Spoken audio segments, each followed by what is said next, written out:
ज्ञाननिरान्धस्य ज्ञानाञ्जनशलाकया चक्षुरुन्मीलितं येन तस्मै श्रीगुरवे नमः।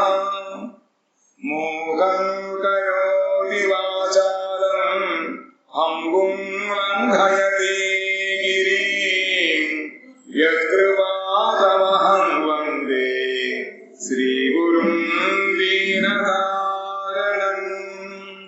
आजानुलम्बितभुजौ कनकावदातौ संकीर्तनैकवितरौ कमलायताक्षौ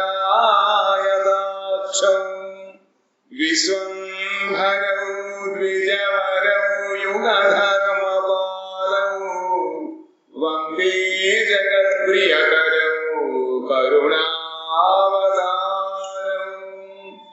वंशी विभूषितकरान्नवनीरदाभात् पीताम्बरादरुणबिम्बफलाधरोष्ठात् पूर्णेन्दुसुन्दरमुखादरविन्दनेत्रात् कृष्णात् परं किमपि तत्त्वमहं न जाने।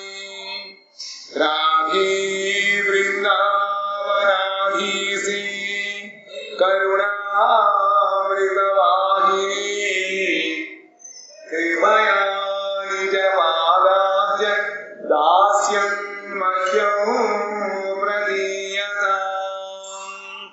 वृन्दायै तुलसीदेव्यै प्रियायै केशवस्य च कृष्णभक्तिप्रदे देवी सत्यवत्यै नमो नमः। नारायणं नमस्कृत्य नरं चैव नरोत्तमं देवीं सरस्वतीं व्यासं ततो जयमुदीरयेत्। श्रीकृष्ण चैतन्य प्रभु नित्यानन्द श्री अद्वैत गदाधर श्रीवासादि गौरभक्तवृन्द। हरे कृष्ण कृष्ण कृष्ण हरे हरे हरे राम राम राम हरे हरे। त्वमादिदेवं करुणानिदानं कमालवर्णं सुहितावतारम् अपार संसार समुद्र सेतुं भजामहे भागवत स्वरूपं। శ్రీమద్భాగవతం చేసే ద్వితీయ స్కందములో 8వ అధ్యాయము. శ్రీ రాజోవాచ బ్రాహ్మణా శోధితో బ్రహ్మన్ గుణాఖ్యేనే గుణస్య చ యస్మై యస్మై యథా ప్రాహ నారదో దేవదర్శనః ఏతద్వేదితుమిచ్ఛామి తత్వం తత్వవిదాం వర. హరేరద్భుత వీర్యస్య కథాలోక సుమంగళాః కథయస్వ మహాభాగ యథాహమఖిలాత్మని కృష్ణే నివేశ్య నిస్సంగం మనస్త్యక్షే కళేవరం. శృణ్వత శ్రద్ధయా నిత్యం గృణతస్య స్వచేష్టితం నాతిదీర్ఘేణ కాలేన భగవాన్ విశతే హృది. పరీక్షను మహారాజు అడుగుతున్నాడు. ఎవరిని? సుఖదేవ గోస్వామిని. మహాత్మా, జ్ఞానులో శ్రేష్ఠుడైన వాడ, దేవదర్శనుడగు నారదుడు గుణాతీతుడగు భగవానుని గుణములను కీర్తించుటకు బ్రహ్మచే అనుజ్ఞాతుడై జనులకు శుభప్రదములైన అద్భుత పరాక్రముడుగు శ్రీహరి కథలను ఎవరెవరితో ఏ విధముగా చెప్పిరో దానిని దానిని నేను వినదలచితిని. నిన్నటి ప్రసంగములో బ్రహ్మ నారదుడికి భగవంతుడి యొక్క మహాత్మ్యాన్ని చెప్పిన తర్వాత, నాయన లోకమునకు క్షేమాన్ని ఇచ్చేటువంటి, మంగళములు కలిగించేటువంటి, అనాయాసముగా సంసార దశను పోగొట్టి ముక్తిని ఇచ్చేటువంటి భగవంతుడి యొక్క లీలలో గుణమహాత్యాన్ని నువ్వు సర్వత్రా కీర్తించవయ్యా అని చెప్పి ఆదేశించాడు. ఎవరిని? నారదుడు. పరీక్షణాలు అనుకున్నాడు ఆ సుఖదేవ గోస్వామి. ఆ విధంగా చెప్పినట్లయితే నారదుడు ఆ భగవంతుని గుణములను ఎవరి దగ్గర ఎప్పుడు కీర్తించాడు? నేను వినాలనుకుంటున్నాను. మహాత్మా, జ్ఞానంలో శ్రేష్ఠుడైన వాడా ఎవరు? సుఖదేవుడు. జ్ఞానంలో శ్రేష్ఠుడైన వాడు దేవదర్శనుడు, నారదుడు గుణాతీతుడు. నారదుడు దేవదర్శనుడు. నారదుడు నిరంతరము భగవంతుడు దర్శించేటువంటి ఆ నారద మహర్షి గుణాతీతుడైన భగవానుని గుణములకు అతీతుడు భగవంతుడు. ఆయన గుణాలు కీర్తిస్తున్నారు. ఇక్కడ గుణములకు అతీతుడు, ఆయనానికి గుణములు ఉన్నాయి. సర్వ శుభంకరమైన గుణములు, అప్రాకృత గుణములు ఆయనలో ఉన్నాయి. కాబట్టి ఆ గుణములను కీర్తించడానికి బ్రహ్మగారు చేత ఆజ్ఞాపించబడిన వాడై జనులకు శుభాన్ని కలిగించేటువంటిది, ఇంకా అద్భుత పరాక్రమైనటువంటి ఆ భగవంతుని యొక్క కథలను ఎవరెవరికి ఎప్పుడెప్పుడు ఎక్కడెక్కడ చెప్పాడు నేను తెలుసుకోవాలనుకుంటున్నా. మహాత్మా, ఆసక్తి రహితమగు మనస్సును సర్వాత్ములకు శ్రీకృష్ణ భగవాను యందు ఉంచి, ఎవరు? పరీక్షణ మారదు అంటున్నాడు. అయ్యా, నా మృత్యువు సిద్ధమైపోయింది కాబట్టి నా మనస్సును ఇతర విషయములందు ఆసక్తి లేకుండా నేను చక్కగా భగవంతుడు యందే పెట్టాను. ఎట్లాగట? ఆసక్తి రహితమైన నా మనస్సును సర్వాత్ముడకు శ్రీకృష్ణ భగవాను యందు ఉంచి ఈ శరీరమును విడచిపెట్టుటకు వీలగునట్లుగా నీవు ఉపదేశింపుము. నువ్వు ఇచ్చే ఉపదేశం ఏ విధంగా ఉండాలంటే నా మనసుని కల్లోనం చేయకూడదు. చక్కగా నా యొక్క మార్గమును నిర్దేశించాలి. ఎలాగట? భగవానుని యందు నా మనస్సును ఉంచి శరీరాన్ని చక్కగా విడిచిపెట్టడానికి వీలుగా ఉపదేశం ఇవ్వాలి. ఆ చెప్పేటువంటి కథల వలన నా ప్రమేయము లేకుండానే నా మనస్సు అనాయాసంగా భగవంతుడు అయిపోవాలి. భగవత్ కథలలో అంతటి తాదాత్మ్యత వస్తుందన్నమాట. వస్తుందా? ఎలా వస్తుంది? టీవీలో భగవంతు సీరియల్ చూస్తున్నాగా అవటంలే రాత్రి గుణములు అందులో మేము మర్చిపోతాం. పక్కన పిల్లలు చూస్తూ ఉంటాడు, అమ్మా అన్నం పెట్టి వాడు ఆనందం తక్కువైంది, మధ్యలోకి వచ్చాడు, ఆడు చూస్తుంది టీవీ అంటే చెప్పినా కలిసేవికి అందదు. ఈ ప్రాపంచికమైన ఇవి ఇంతలాగా మనసుల్లో ఒత్తుకుపోతుంటే భగవంతుడు ఎందుకు ఒత్తుకోవునా? ముందు పైది పెట్టుకోవాలి. ఏమిటంటే ఆసక్తి లేకుండా ఉండాలి. ఇతర విషయం ఆశ లేకుంటే భగవంతుడు చక్కగా అనాయాసంగా అనవసరం లగ్నం అవుతుంది అన్నమాట. పూర్వకాలంలో రామానంద సాగర్ రామాయణం అది చేస్తుంటే మొత్తం రైలు కూడా ఆగేసేవారు. ఆ విధముగా తాతకు వస్తుందన్నమాట. రామచంద్రమూర్తి కానీ కృష్ణ యొక్క లీలను మనం చూస్తున్నట్లయితే, వింటున్నట్లయితే ఆ మనస్సు హత్తుకుపోతుంది అన్నమాట. కాబట్టి ఆ విధముగా నా ఈ శరీరము ఆ శ్రీకృష్ణ భగవానుని యందు ఉంచి సునాయాసముగా ఈ శరీరాన్ని విడిపెట్టడానికి వీలైన ఉపదేశాన్ని ఆ విధముగా భగవంతుడి కథలో నాకు కీర్తించవలసినది అని చెప్పి పరీక్ష మహారాజు గారు కోరుకుంటున్నారు. విష్ణు భగవానుని మంగళమయమగు కథను నిత్యము శ్రద్ధతో వినుచున్న కీర్తించుచున్న మానవుని హృదయమున ఆ భగవానుడు శీఘ్రముగానే ప్రవేశించును. ఇది భాగవతము యొక్క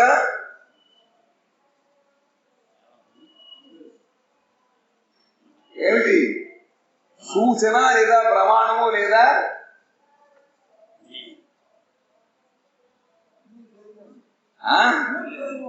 అభయం చేయడం వాక్యం అన్నమాట.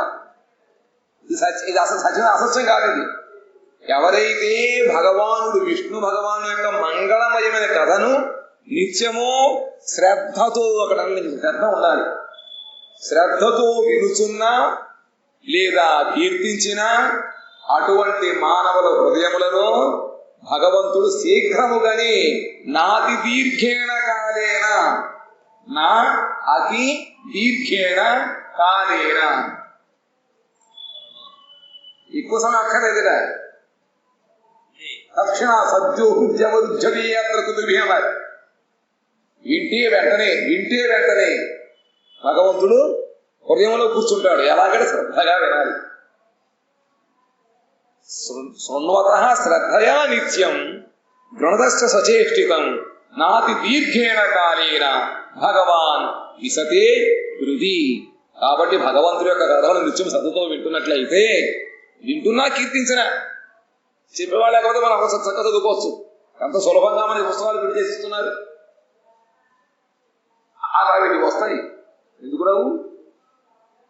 ఒకసారి రెండుసార్లు ప్రయత్నేన సిద్ధ్యతి కార్యాణి, ప్రయత్నం చేస్తూ ఉన్నారు. ఒకవేళ నాకు వస్తుంది, అది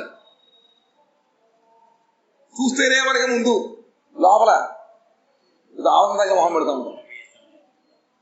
మనకు అట్లండి ఎగ్గొట్టడానికి సాగు అన్నమాట. శ్రద్ధ ఉంటే చేస్తాం, దానికి శ్రద్ధ లేదు కదా, మనకి చేయాలని కోరిక లేదు. అలా కాకుండా రోజు కొద్దిగా శ్రద్ధతోటి చదువుకోవడం, వింటూ ఉండడం చేసినట్లయితే అతి అల్ప దినములలోనే భగవంతుడు మన హృదయములలో తిష్ట వేసి కూర్చుంటాడు. ప్రవిష్ట కర్ణరంధ్రేణ స్వానాం భావసరోరుహం ధునోతి సమలం కృష్ణ సలిలస్య యథా శరత్. చక్కటి శ్లోకం, ఈ శ్లోకం ఇది. ప్రవిష్ట కర్ణరంధ్రేణ స్వానాం భావసరోరుహం ధునోతి సమలం కృష్ణ సలిలస్య యథా శరత్. శరదృతు నీటిలోని మురికిని పోగొట్టునట్లు కృష్ణుడు కర్ణరంధ్రముల ద్వారా భక్తుల భావయుక్తమగు హృదయ పద్మమున ప్రవేశించి, ఎలా ఉండాలిగా? భావయుక్తంగా ఉండాలి. మనకు అదే భావం. కూర్చుంటాం, వినడానికి ఇష్టం ఉండదు. రోజు వీడి చెప్తాడా, ఓరు కొట్టేస్తుంది. ఇది చెప్తూ ఉంటారా? ఉండాలి. ఎవరు చెప్పినా భగవత్ కథలు మధురంగానే ఉంటాయి. అది వినాలి. భావయుక్తమగు హృదయ పద్మమును ప్రవేశించి వారి పాపమునంతటి నాశనము చేయును. భగవత్ కథలు సద్భ్రమము కాబట్టి భగవంతుడు కథ రూపములో మనలో ప్రవేశించి హృదయములో మనలో ఉండేటువంటి పాపమును తాపమును అంతటిని కూడా నాశనం చేస్తాడు. ఎలాగట? వర్షాకాలం నీళ్ళన్నీ మురికి అయిపోతాయి. గోదావరి నీళ్ళేంటి, కోనేరులో నీళ్ళేంటి, అక్కడ నీళ్లు బురదగా ఉంటాయి. దాన్ని మీరు ఏ విధంగా ప్రక్రియ ద్వారా కూడా వాటిని తేడతలంగా చేయలేరు. కావలిస్తే కాసిన బిందు నీరు తెచ్చుకుని అందులో ఇందు బియ్యం అరగారించి పడిగా స్పడి పెడితే నీళ్ళు పాడైపోతుంది, రుచి బాగోదు. అది పెట్టినట్లయితే ఒక గంటకు 2 గంటలు నీళ్లు తేరుకుంటాయి.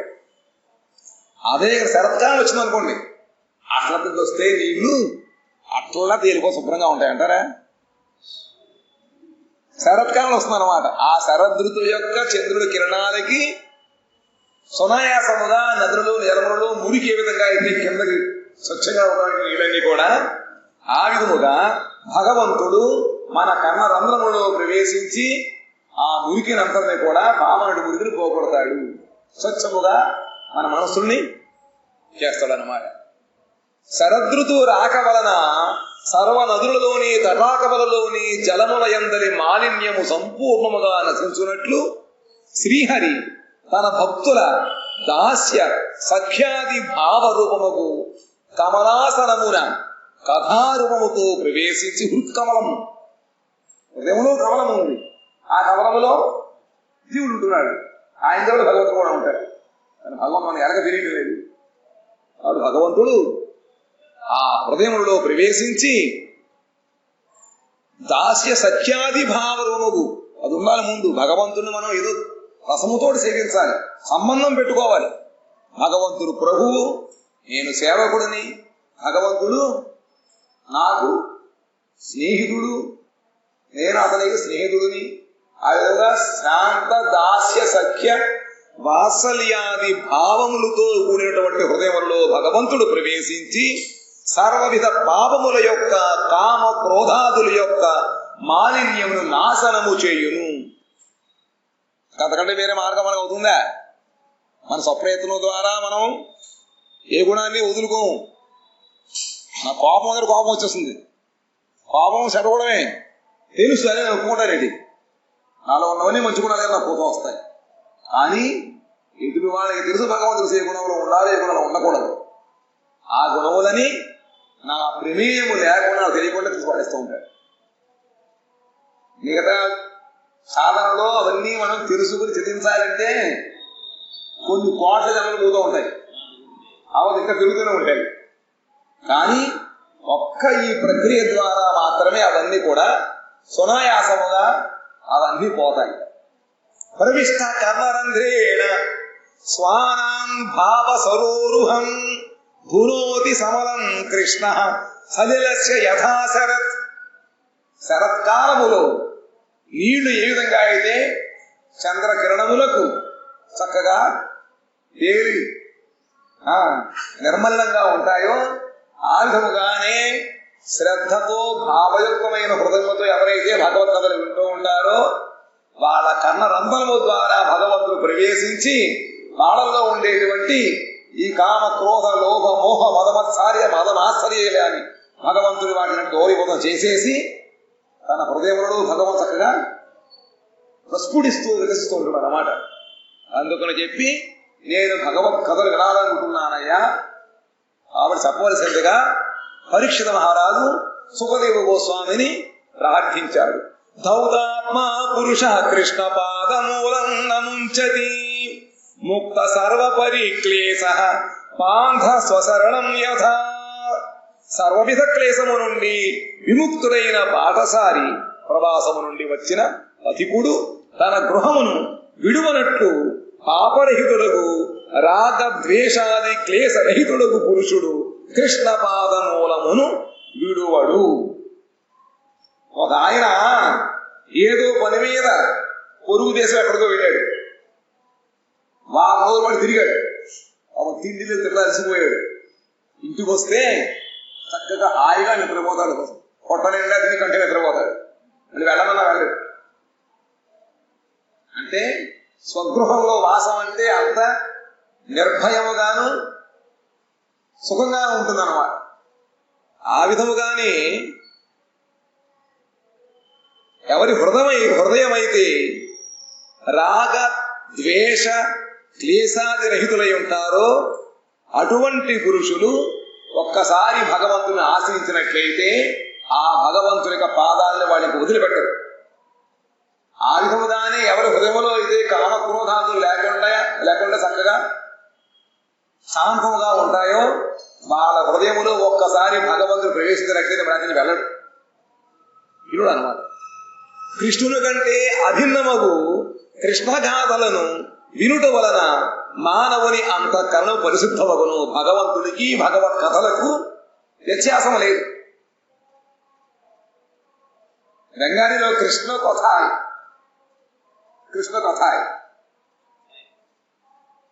కాని కోంటారు వాళ్ళు. కథ అన్నా కథాయ్ అంటే ఎక్కడన్నా ఒకటే అర్థం, రాసేది ఒకటే, సందర్భాన్ని బట్టి నాకు అర్థం వస్తుంది అనమాట. కృష్ణుడు ఎక్కడ? కృష్ణు కథాయ్, కృష్ణ కథాయ్, కృష్ణ కథలో కృష్ణున్నాడు. కాబట్టి భగవత్ కథలలో భగవంతుడు స్థిరముగా నివసించి ఉంటాడు. భగవత్ కథలకి భగవంతుడికి తేడా లేదు. అందుకనే భగవత్ కథలు వినడం వల్ల మనకి భగవంతుడు లోపల ప్రవేశిస్తాడనమాట. కృష్ణుని కంటే అభిన్నమగు అంటే భిన్నము కానిది ఒకటే అనమాట. ఆ కృష్ణ కథను వినడం వలన మానవుని యొక్క అంతఃకరణము అతి సునాయాసముగా శుద్ధమవుతుంది. మీరు రకరకాల ప్రయత్నాల ద్వారా మనం వాటిని ఓ కామాన్ని ఆదించి వెళ్ళిపో, కోపం వెళ్ళిపో అంటే కలుగుతున్నది, ఏది కలమంట ఉంది.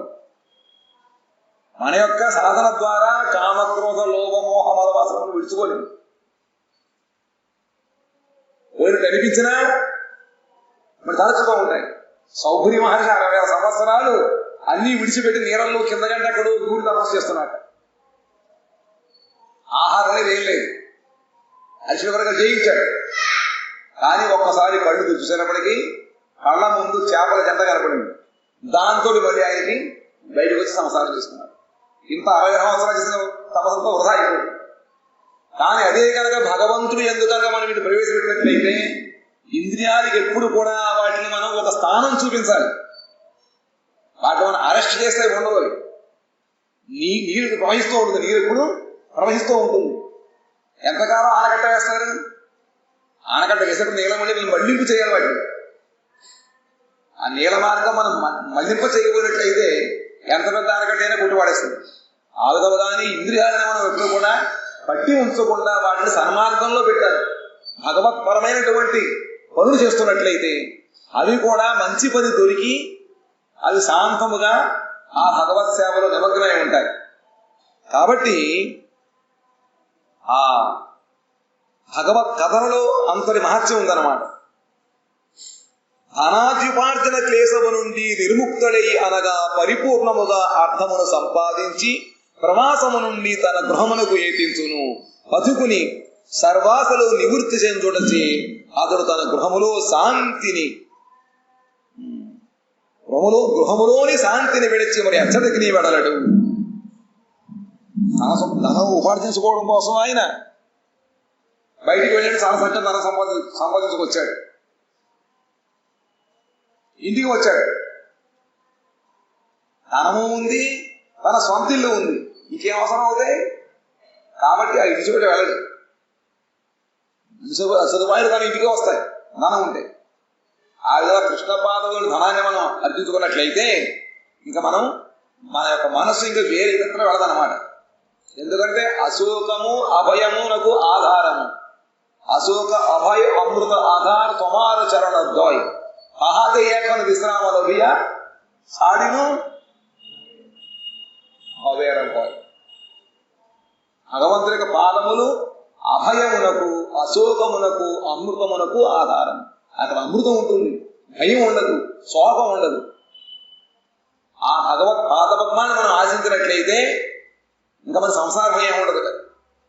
అందుకని చెప్పి ఓ మనస శ్రీనందనందనుని చరణ కమలములను సేవింపుమురా. యదధాతుమతో బ్రహ్మం దేహారంభోస్య ధాతుభిః యదృచ్ఛయా హేతునా వా భవంతో జానతే యథా. మహాత్మా, భూతాదుల సంబంధము లేని ఈ జీవునకు పంచభూతముల ద్వారా దేహారంభము ఎట్టి కారణము లేకుండగానే కలిగినదా, లేక కర్మాదుల కారణము వలన కలిగినదా? మనకు అసలు పుట్టుకోక ముందు ఎవరితో సంబంధం ఉందా? పంచభూతాల సంబంధం లేదు కదా. ప్రాపంచక విషయాలతో సంబంధం లేదు మనకి. పుట్టుకోక మనం ఎక్కడ ఉన్నాం, ఈయన ఎక్కడ ఉన్నారు, సంబంధమే లేదు అంటున్నారు అన్నమాట. పరిశుద్ధ యొక్క ప్రశ్న, మొదటి ప్రశ్న జ్ఞాపకం పెట్టుకోవాలి. ఏమిటి? మహాత్మా, భూతాదుల సంబంధము లేని ఈ జీవుడికి సంబంధం ఏమీ లేదు. పంచభూతముల ద్వారా దేహారంభము ఎట్టి కారణము లేకుండగానే కలిగినదా? మనకి సంసార బంధనం ఎలా కలిగింది? దాని కారణం ఏమిటి? మన దేహారంభం లేకుండానే ఇవన్నీ బంధములు వచ్చి ఉన్నాయా, లేదా కర్మాదుల కారణం వల్ల వచ్చిందా? ఊరికనే వచ్చిందా? కర్మాదులు అనుసరించడానికి శరీరం వచ్చిందా? ఈ విషయము నీకు చక్కగా తెలియను, కాబట్టి నాకు చక్కగా చెప్పుమని చెప్పి అడుగుతున్నాడు. ఆసీద్యదురా పద్మం లోక సంస్థాన రక్షణం యావానయం వై పురుష ఇయత్తావయవై పృథక్ తావానసా విధి ప్రోక్త సంస్థాయవవానివా. మహాత్మా, లోక సృష్టియే లక్షణముగా గల అండాత్మకమగు ఈ పద్మము ఎవని ఉదరము నుండి ప్రాదుర్భవించినదో ఆ భగవానుడు పరిమితములైన అవయవములతో కూడిన లౌకిక పురుషుని కంటే భిన్నుడై కూడా లౌకిక పురుషుని వలె స్థూలములు కృశములు దీర్ఘములునకు అవయవములతో కూడిన వాడై ఉన్నాడని చెప్పబడినాడు. ఒకటి, శరీరమునకు జీవుడికి మనకి సంబంధం ఊరికే వచ్చిందా? నా కర్మ ప్రకారం వచ్చిందా? అది. రెండవది, లోక సృష్టియే లక్షణముగా గల అండాత్మకము ఈ పద్మము. అండాత్మం అంటే 14 లోకములు ఏ పద్మనాళంలో ఉన్నాయో ఆ బ్రహ్మగారు పుట్టినటువంటి పద్మము భగవంతుడి యొక్క నాభి నుంచి వచ్చిందన్నమాట. ఎవరి ఉదరం నుండి ప్రాదుర్భవించిందో ఆ భగవానుడు పరిమితములైన అవయవములతో కూడి లౌకిక పురుషుని కంటే భిన్నుడై కూడా లౌకిక పురుషుల వలె స్థూలము కృశములు. ఆ భగవంతుడు చూడడానికి లౌకిక పురుషుల వలె ఉన్నాడు, కానీ ఆయన ఈ లోకమును చెందిన పురుషుడు కాదు. మరి లోకము చెందిన పురుషులైనా ఉన్నాడే. అవయములు కొన్ని చోట్ల స్థూలంగా ఉన్నాయి, కొన్ని చోట్ల సన్నగా ఉన్నాయి, రకరకములుగా ఉన్నాయి. ఇవన్నీ స్థూలములు ఎవరా తప్పుడు స్థూలములు కృసుములు చిక్కిపోయినవి దీర్ఘములైన రకరకాల అవయములతో కూడిన వాడే చెప్పడినాడు. ఇక అప్పుడు భగవానునిలోను లౌకిక పురుషులోను తేడా ఏమి ఉండును? చూడడానికి ఆయన కూడా మనలాగానే ఉన్నాడు కదా. కృష్ణుడు కూడా భోజనం చేస్తున్నాడు, స్నానం చేస్తున్నాడు, పడుకుంటున్నాడు, లేస్తున్నాడు. ఇవన్నీ చూడడానికి మనకమల్లే 2 కళ్ళు, ముక్కు, నోరు, చెవులు, ఒక తలకాయ, 2 కాళ్ళు, 2 చేతులు, పొట్ట ఇవన్నీ ఉన్నాయి కదా.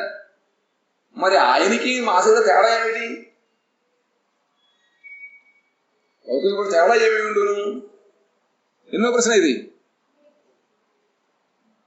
3 ప్రశ్న. 2వ ప్రశ్న.